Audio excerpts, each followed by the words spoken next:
Hi, welcome to the Z Collective. My name is V.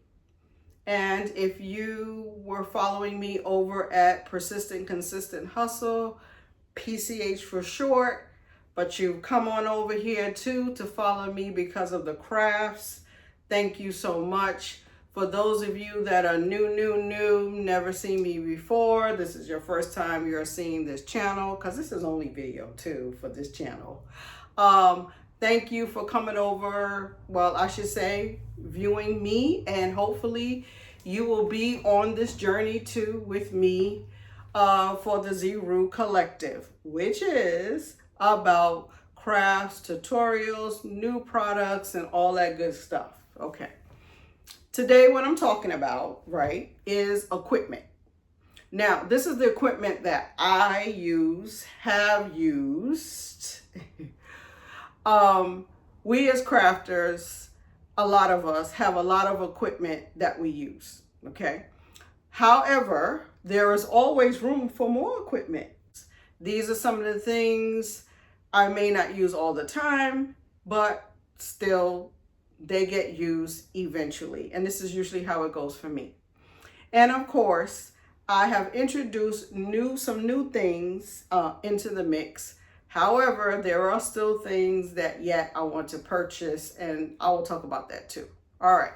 So the first thing that I wanted to show you is, and I'm turning my camera this way, is my big dog Epson 7710. I believe I bought this in 2021, 2020, something to that effect. Anyway, when sublimation became very popular, I jumped on the bandwagon and of course converted this Epson to a sublimation printer. Okay. I do use it. Yes, people still sublimate. And I know we're going to say, well, it's DTF. Yes. But there are still instances where people prefer sublimation over DTF. And in fact, I'm coming up with something. I'm going to talk about some videos later about something that I'm going to do with sublimation and get this machine running more than it does. All right. The next thing is I have my little Epson 2800 Eco Tank. I had bought another printer, and I'll show you a little bit, another Epson, but a regular printer.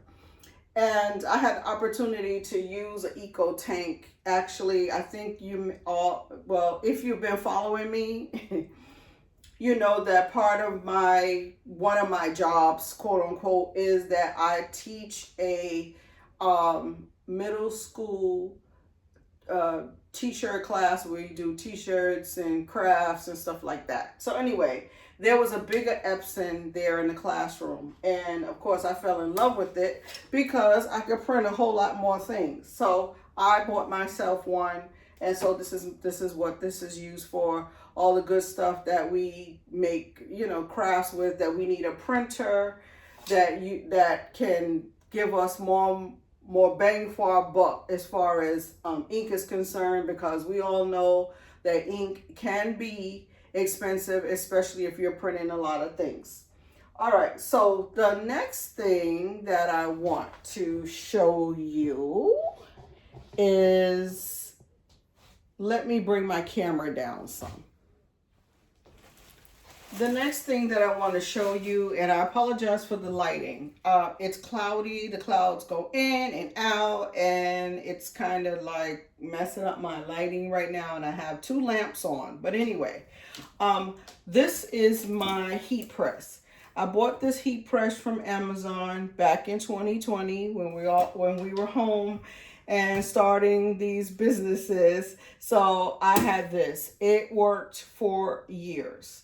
Now, what happened with it, though, I'll say in the past year and a half, because I have not been using it as much, is the fact that when I clamp it down, it won't stay. Something is going on with the clamp. So as a gift, someone bought me, and let me see if I could turn the camera just a little bit so that you can see it, bought me this HTV Ron heat press. I like this heat press. It's nice. I like the pull-out tray. This is a leftover project we were doing for February. But anyway, I like it. I like the slide out tray and all of that. However, I do find that certain things I prefer to do on the clamp one, and eventually I might get another one because at this point I've had it so long now that I really don't think trying to send it somewhere to get it repaired and all that is pretty heavy is not even worth it. I probably just should get another one, but that'll be down the road. We just talked about extra equipment, did we not? Okay. All right. Now, let me bring you down a little bit more. I have here my thermal binder here, which I will be making some books. I also have this stapler that I saw someone on their video they had where you could staple books better than using a regular staple. Sorry, I hope you can see this stapler right here.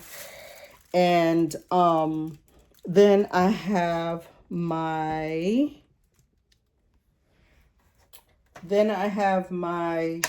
pen and gear, of course, my laminator that I use a lot for different things, chip bags to make coloring books, stuff like that. I recently purchased this label printer because I will be having some things that will need to be mailed out, and over here I have my new tape dispenser. I've been wanting to get that for a long time. This little cup holder to when you are designing your water bottles, stuff like that. This will hold it, your scraper to hold that down.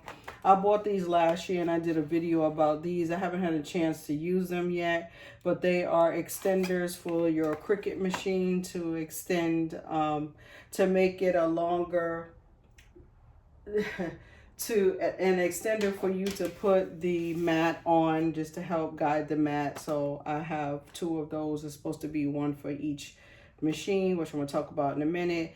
In here is my Cricut Joy and its nice little cover, and of course some pens for a while, some Cricut pens. And now, and then over here I have my Cricut machine. So this is my Cricut here, and then my other Cricut, the Cricut Air 2. And of course I have the Cricut mug press. So these are the different machines that I have. They are not used all at the same time. There are times, like I said, when I don't use any particular one for any length of time, and then next thing you know, something comes up and I have to use it often. I actually have something big coming up that's going to be in my next video. That is going to be a challenge to me to learn how to do, but I am going to learn it. And, you know, I know it's going to turn out wonderful. The final thing that I wanted to show is that I have two smaller Cricut heat presses. It is not about perfection. It's about the progress. This is the Z Rue Collective. Happy crafting.